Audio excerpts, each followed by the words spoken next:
Your father's signature is right here, Hannah. He signed your adoption papers when you were born. Hannah Wells stared at the yellowed document in her trembling hands, reading the name that would change everything. Elijah Callahan. The same man whose footsteps she heard every morning at 7:45 sharp. The same man who now owned the building where she worked. Her boss? Her father? 28 years. That's how long Cabinet 47B had been locked in the forgotten corner of the Callahan Estate Holdings archives. The building settling had finally loosened the old hardware, and Hannah's master key had clicked it open that gray Tuesday morning, revealing Callahan Family Legal Archives, pre-2000. She was supposed to be conducting routine inventory. She was supposed to catalog and file away corporate secrets like she'd done for 3 years. But this wasn't a corporate secret. This was her life written in legal language and sealed away like something shameful. The shy girl who had perfected the art of invisibility in corporate hallways was holding proof that she belonged here more than anyone realized. Hannah's adoptive parents had always told her the same story. Your birth parents were young and couldn't take care of you. They made the loving choice to give you to people who could. Simple, clean, final. But the document in her hands told a different story. Guardian and financial sponsor Elijah Callahan, age 19. Medical expenses covered. Trust fund established. Legal protections in place. This wasn't abandonment. This was planning. This was a 19-year-old boy taking responsibility for a child he might never be allowed to know. Something heartwarming stirred in Hannah's chest, not the familiar ache of being unwanted, but the strange flutter of recognition. She had her father's hands, the same long fingers she'd watched him move when he was thinking the same way of holding tension in his shoulders. Hannah looked around the silent archives then at the document that had just rewritten her entire history. For 3 years, she had walked past Elijah Callahan in hallways invisible and unremarkable, a filing clerk, a nobody. Now she knew the truth. She was the daughter he'd never known existed.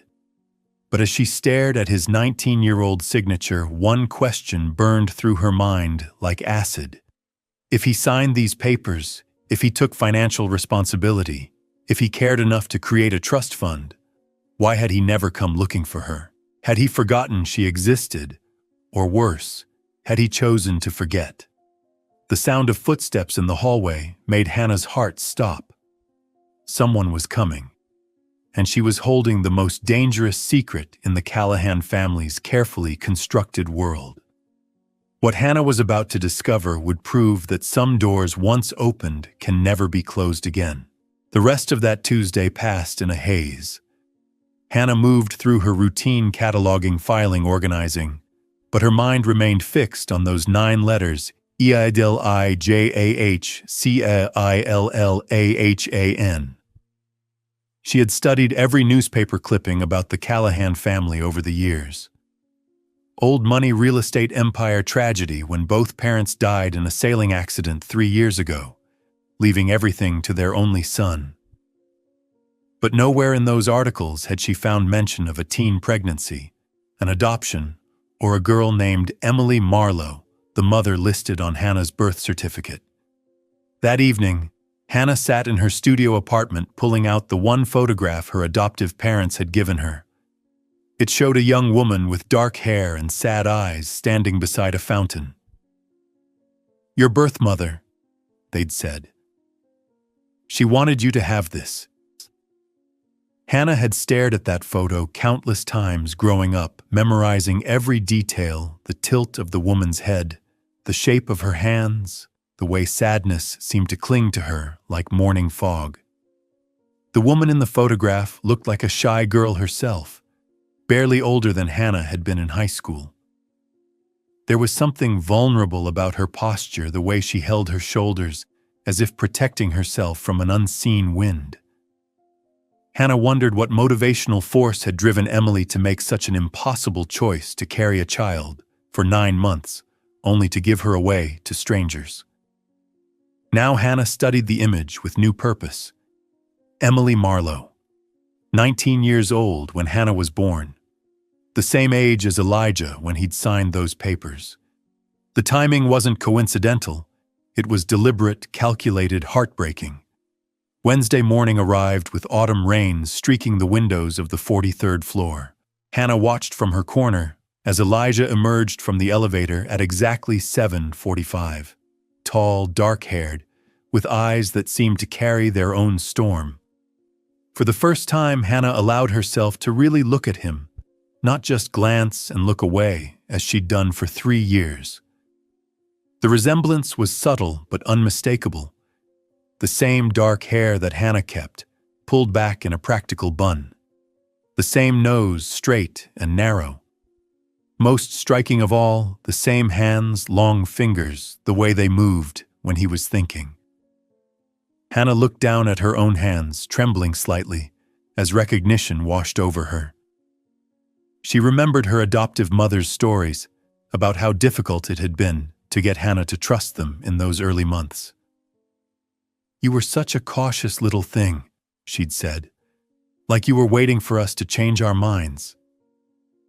Hannah had carried that wariness into adulthood, always expecting rejection, always preparing to be overlooked.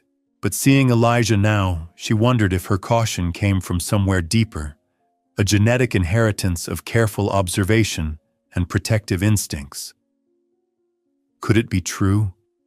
Was she looking at the father who never knew she existed? By noon, Hannah had made a decision that terrified her. She photocopied the adoption document and walked to the executive floor for the first time in her 3 years at the company.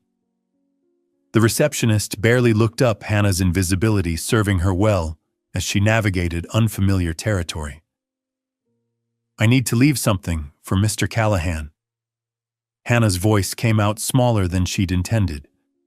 "Put it in the pile," the woman replied, gesturing to an overflowing inbox. Instead, Hannah approached the mahogany desk and carefully placed the document on top, along with a handwritten note.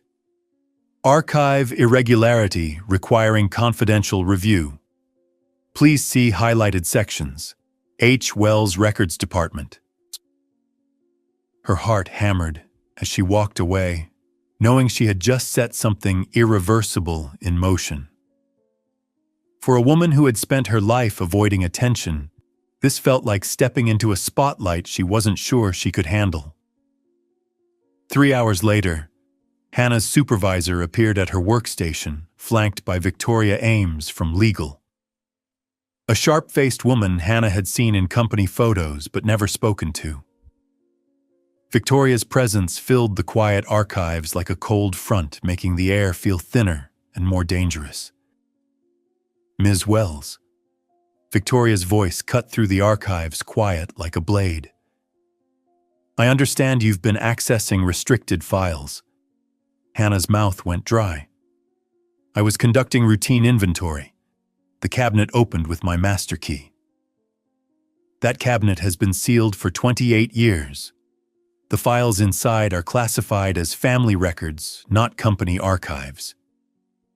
Victoria stepped closer, her expensive perfume overwhelming in the dusty air. "I was Mr. Callahan's father's legal counsel for 15 years before his death. I know exactly what's in those files and why they were sealed. Tell me, what exactly did you think you were doing, taking these documents to the executive floor?" "I thought there might be a filing error." There was no error. Victoria's eyes narrowed with the kind of predatory focus Hannah had seen in nature documentaries.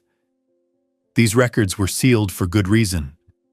Mr. Callahan's family has endured enough scrutiny over the years, without employees digging through private matters that don't concern them."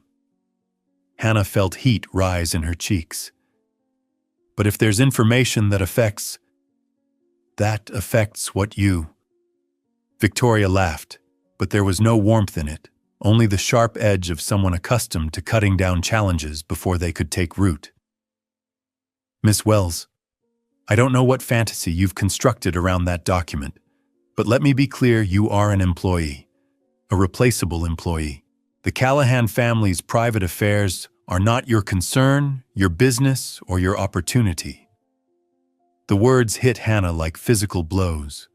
Replaceable, fantasy, not your concern.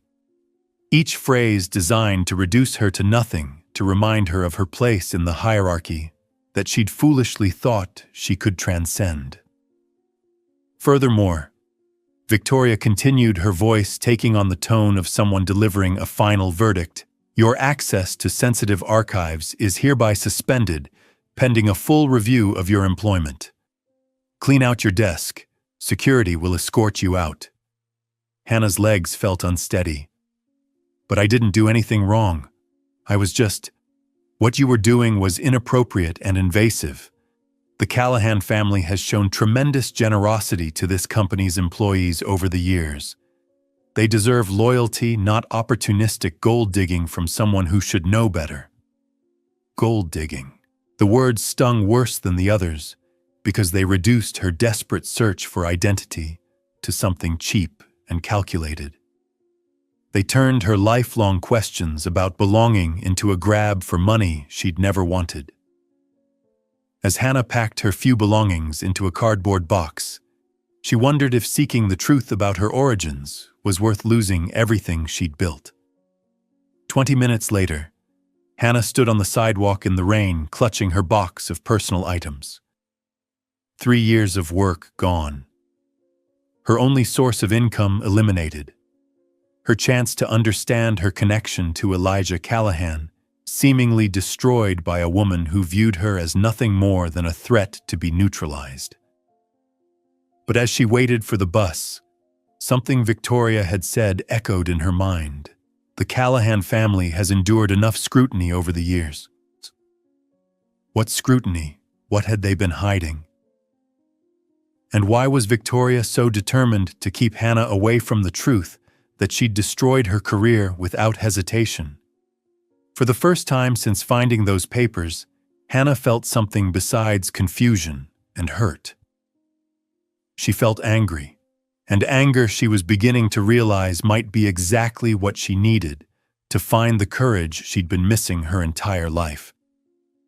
What Hannah didn't know was that at that very moment, 37 floors above Elijah Callahan was staring at her note and feeling the ground shift beneath his feet. While Hannah stood in the rain, Elijah Callahan sat frozen at his mahogany desk, staring at a document that had just rewritten his entire history. The adoption papers were authentic. He recognized the law firm's letterhead, the notary's seal, even his own teenage handwriting in the signature. But the memories they should have triggered simply weren't there. Emily Marlowe. The name floated in his mind like a half-remembered dream, familiar yet impossible to grasp. He opened his laptop and searched the company's employee database. Hannah Wells, Records Department, 3 years of exemplary service. Her employee photo showed a young woman with dark hair, pulled back severely, eyes that seemed to hold secrets. Something about her face tugged at his memory, but he couldn't place what. There was an inspirational quality to her expression, despite appearing to be naturally a shy girl. Her eyes held a determination that spoke of inner strength. Elijah reached for his phone to call legal, then stopped. Victoria Ames had already been here, he realized, seeing the subtle reorganization of papers on his desk that always followed her visits. Whatever Hannah Wells had discovered, Victoria was already handling it in her characteristically thorough way. But as Elijah stared at the adoption papers, questions multiplied in his mind, like fractures in glass. If he had signed these documents, where were his memories of Emily Marlowe? Where were his memories of becoming a father at 19? That evening, Elijah did something he hadn't done in years. He went home to the family estate in Greenwich, to the bedroom that had been preserved exactly as he'd left it when he went away to college. If answers existed, they would be here in the artifacts of his teenage years. The room smelled of old leather and faded cologne. His old desk still held textbooks from senior year, coffee-stained notebooks, ticket stubs from concerts he barely remembered. But it was the bottom drawer that held what he was looking for, his journals from college leather-bound books, where his 19-year-old self had recorded everything with the intensity only teenagers could muster. Elijah opened the journal from spring semester 1996. His handwriting, younger and more sprawling than now, filled page after page with complaints about professors' excitement about internships and detailed accounts of parties and social events. Then, 3 pages in, he found her name, Emily Marlowe from Art History, asked if she could borrow my notes. She has this way of smiling that makes everything else disappear. I think I'm in trouble. The memory hit him like a physical blow. Emily. Quiet, artistic Emily with paint under her fingernails and eyes that seemed to see things others missed. They'd spent that spring semester studying together, long walks across campus, conversations that lasted until dawn. She'd been different from the other girls he'd dated, deeper, more thoughtful, with a sadness around the edges that made him want to protect her from everything that had ever hurt her. Elijah flipped through more pages, watching their relationship unfold in his own words. Emily said she's never felt safe with anyone before. I told her she's safe with me. I mean it. Spent the night just talking with Emily about everything and nothing.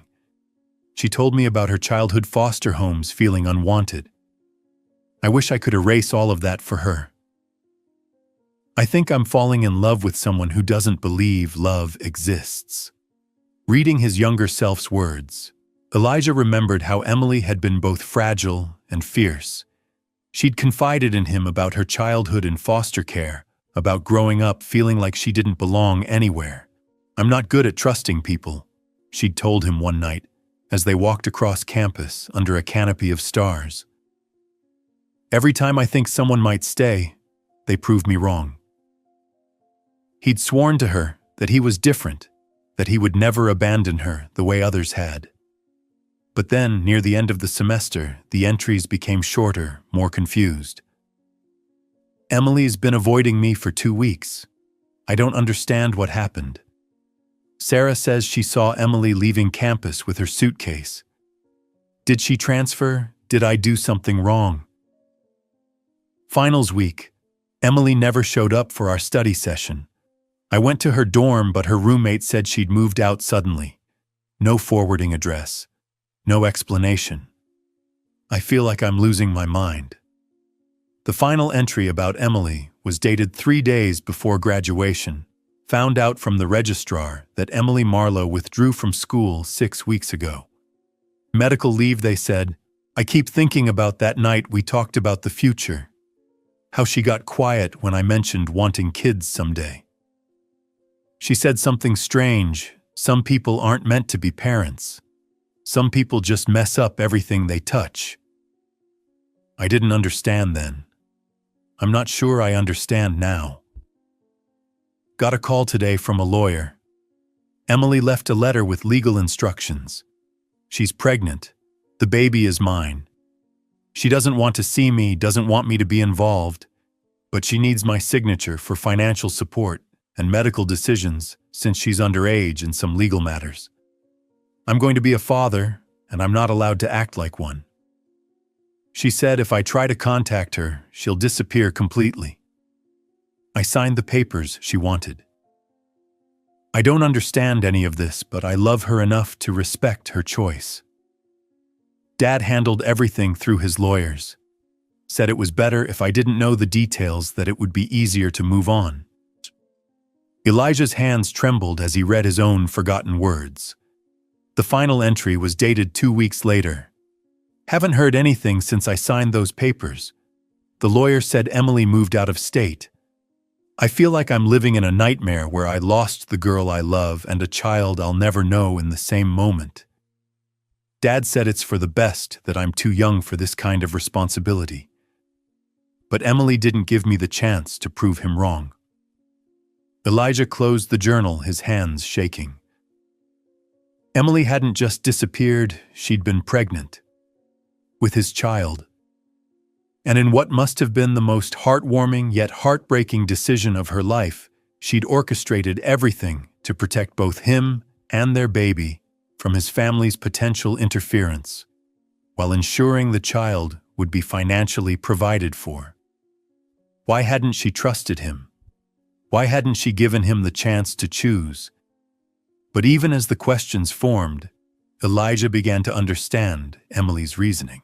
His family's wealth, their social standing. The pressure she must have felt as a girl from foster care who'd found herself pregnant by the heir to a real estate empire. In 1996, with his parents still alive and controlling every aspect of his future, would he have been brave enough to choose love over legacy? Would he have had the motivational strength to stand up to his family's expectations? Emily had made the choice for both of them, sacrificing her own happiness to protect him from having to choose between his daughter and his inheritance.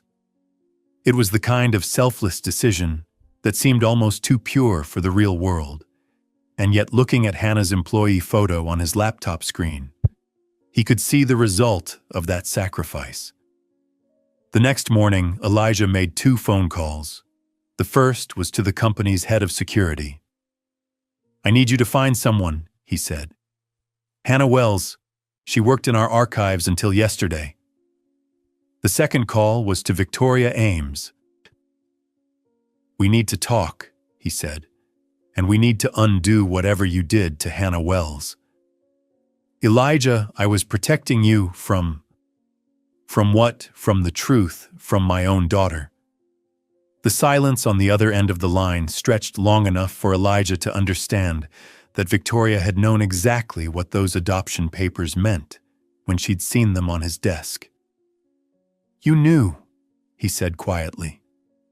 "You knew she was my daughter, and you fired her anyway."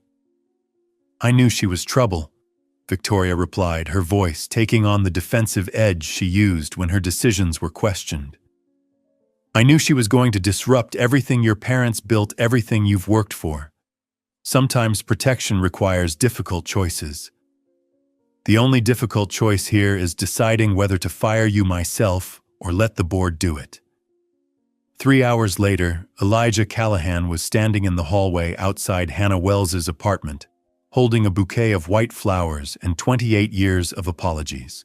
Meanwhile, Hannah sat in her small living room, staring at the same photograph of Emily Marlowe she'd studied countless times before.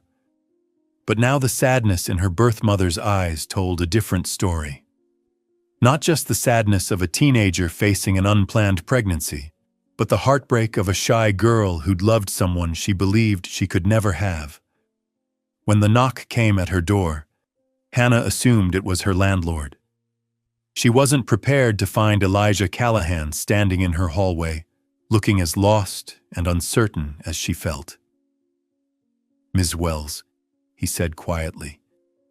"Hannah, we need to talk." What happened next would change both their lives forever. Hannah stared at Elijah through her half-open door, her heart hammering against her ribs.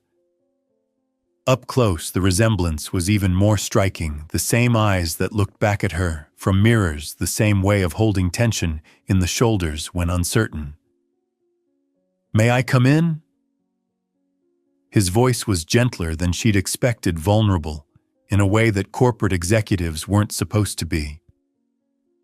Hannah stepped back, suddenly conscious of her small apartment, the second-hand furniture, the stack of library books, the single photograph of Emily Marlowe propped on the bookshelf. Elijah followed her gaze to the picture. "That's her," he said, not a question, but a recognition. "That's Emily. You remember her?" Elijah moved closer to the photograph, his expression soft with memory. "I remember everything about her. What I don't remember is her telling me she was pregnant." He turned to face Hannah directly. "I would never have let her go through that alone. I would never have let you grow up thinking you were unwanted." The words hit Hannah like a physical blow, not because they hurt, but because they contained the validation she'd been seeking her entire life. She never told you. She disappeared. Elijah sat heavily on Hannah's small couch, suddenly looking much younger than his 31 years. 6 weeks before graduation, she just vanished. I searched for her, but it was 1996. No social media, no easy way to track someone who didn't want to be found. Hannah joined him on the couch, leaving careful space between them. Why do you think she didn't tell you? Elijah was quiet for a long moment, staring at his hands. Because she was brilliant, and because she loved me enough to make the hardest choice imaginable. He looked up at Hannah. Do you know anything about my family? Old money. Real estate. Your parents died 3 years ago. They were controlling, traditional. They had very specific ideas about who I should marry, how I should live, what my future should look like. Elijah's voice grew bitter. A pregnant girlfriend from foster care wouldn't have fit their vision. Emily knew that. She knew they would have either forced her out or made her life miserable until she left anyway. Hannah felt tears prick her eyes. So she chose for everyone. She chose to protect you from growing up in a family that might have resented your existence. She chose to protect me from having to choose between you and my inheritance. And she chose to sacrifice her own happiness to make sure you had parents who wanted you completely. The truth of it settled over Hannah like a heavy blanket, comforting and suffocating at once. She gave me away because she loved me. She gave you away because she loved us both. They sat in silence for several minutes, the weight of 28 years of separation filling the small room. Finally, Hannah spoke. What happens now? Elijah turned to look at her directly. That depends on what you want to happen. I can't change the past. I can't give you the childhood you deserved or the father who should have been there. But I can offer you the future. What does that mean? It means your job is waiting for you with a significant promotion. It means Victoria Ames is no longer with the company. It means you have a college fund that's been earning interest for 28 years even though I didn't know you existed. Elijah's voice grew stronger, more certain. And it means you have a father who would very much like the chance to know the extraordinary woman his daughter has become. Hannah felt tears spill over, but for the first time in days, they weren't tears of pain. I don't need your money. I know you don't. Emily raised you better than that, even from a distance. But I need to give it to you. I need to do something, anything, to make up for 28 years of absence. You weren't absent by choice. Maybe not. But you grew up without a father because of choices I made, choosing a college that put pressure on Emily, choosing a family whose values made her feel like she had to disappear. I own those choices and their consequences. Hannah studied his face, seeing sincerity in every line. What about the scandal, the gossip everyone will know about your teenage mistake now? Elijah actually smiled at that. My teenage mistake was losing the girl I loved and never fighting hard enough to find her. Having you, that was never a mistake. That was a gift I was too young and too stupid to recognize. For the first time in her life, Hannah Wells felt truly seen, not as an abandoned child or a charity case, but as someone worthy of being claimed. Hannah reached across the couch and for the first time touched her father's hand. I'd like to try, she said quietly. I'd like to try having a father. Elijah's eyes filled with tears. I'd like to try having a daughter. Outside, the sun was setting over the city, painting Hannah's small apartment in shades of gold and amber. For 28 years, she had lived in the shadows of other people's choices. Tonight, for the first time, she was choosing her own light. But the most beautiful part of Hannah's story was still to come. 1 year later, Hannah stood in the center of what had once been the 43rd floor archives, now transformed into something extraordinary. The mahogany filing cabinets remained, but they no longer held corporate secrets. Instead, they housed the Forgotten Papers Archive, a nonprofit organization dedicated to reuniting adoptees with their biological families and helping piece together the missing fragments of interrupted lives.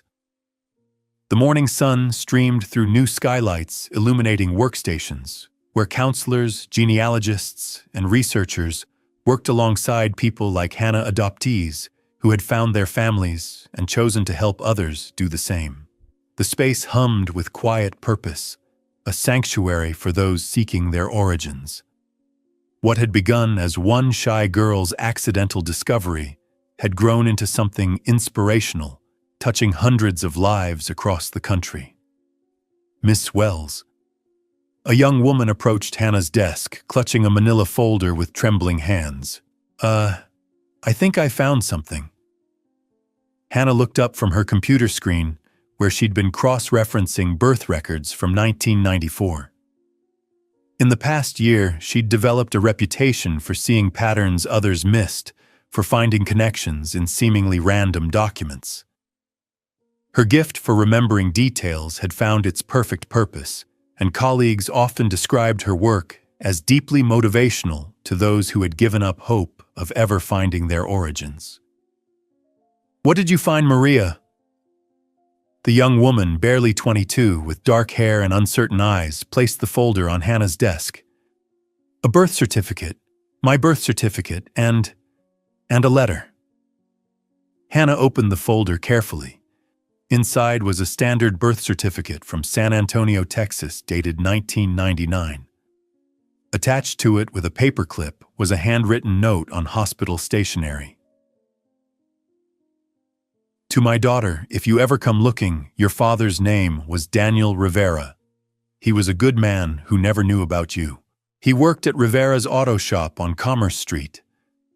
I was 17 and scared, but I want you to know you were made from love, not fear. Your mother, Isabella." Hannah felt the familiar tightness in her chest that came with witnessing someone else's moment of truth. Each case brought its own heartwarming mixture of pain and possibility, its own unique path toward healing.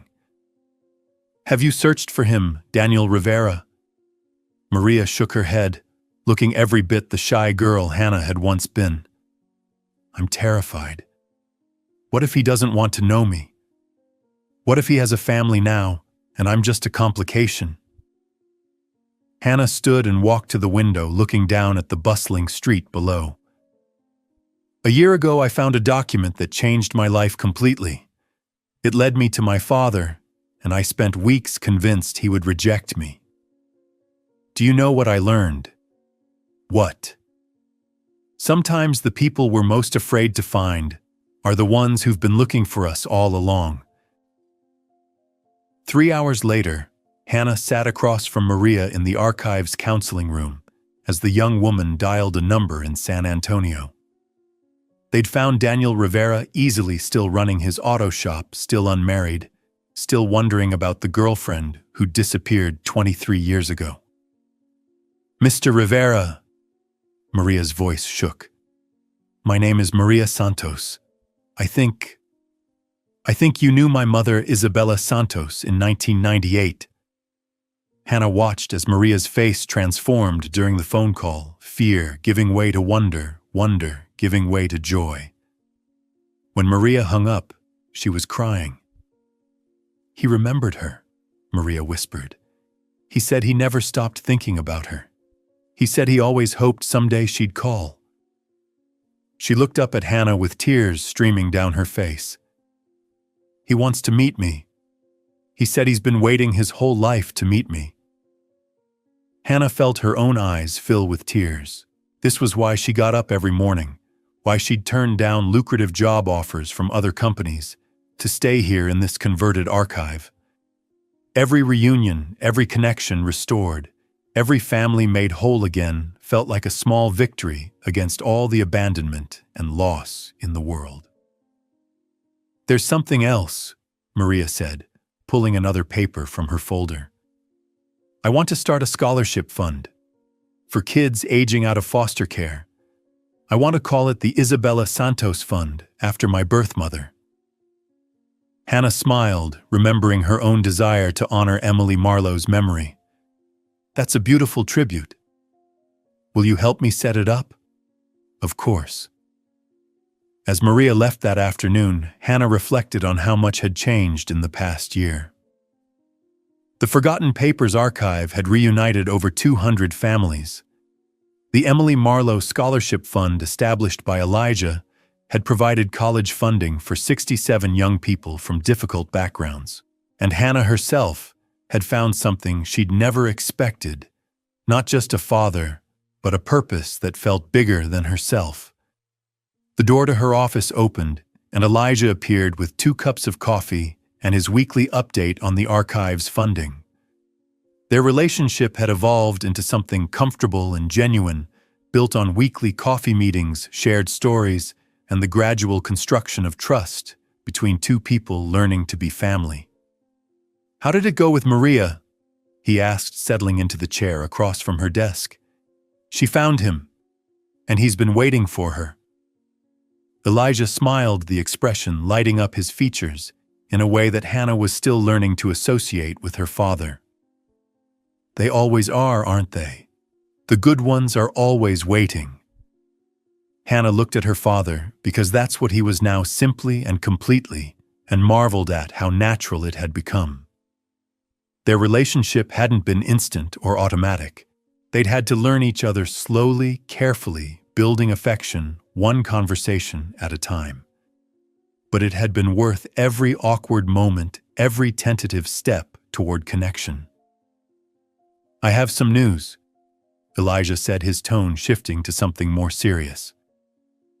"I heard from a private investigator today. He's been searching for Emily." Hannah's breath caught. In all their time together, they'd talked often about Emily Marlowe, but had never seriously considered trying to find her. "And she's alive. She's in Oregon working as a high school art teacher. She never married, never had other children. She teaches kids who've been through the system, foster kids who've been abandoned." Elijah's voice was gentle but firm. "Hannah, I think it's time we tried to complete the circle."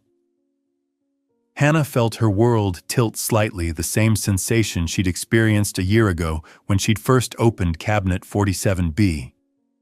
"Are you sure she wants to be found?" "I'm not sure of anything, but I think we owe it to all 3 of us to try. She deserves to know that her sacrifice led to something beautiful, that you became someone extraordinary, and that we found each other because of her courage." As Hannah looked out at the city where she'd finally found her place in the world, she realized that some stories don't end. They just keep growing, one brave choice at a time. What hidden connection might be waiting to change your life?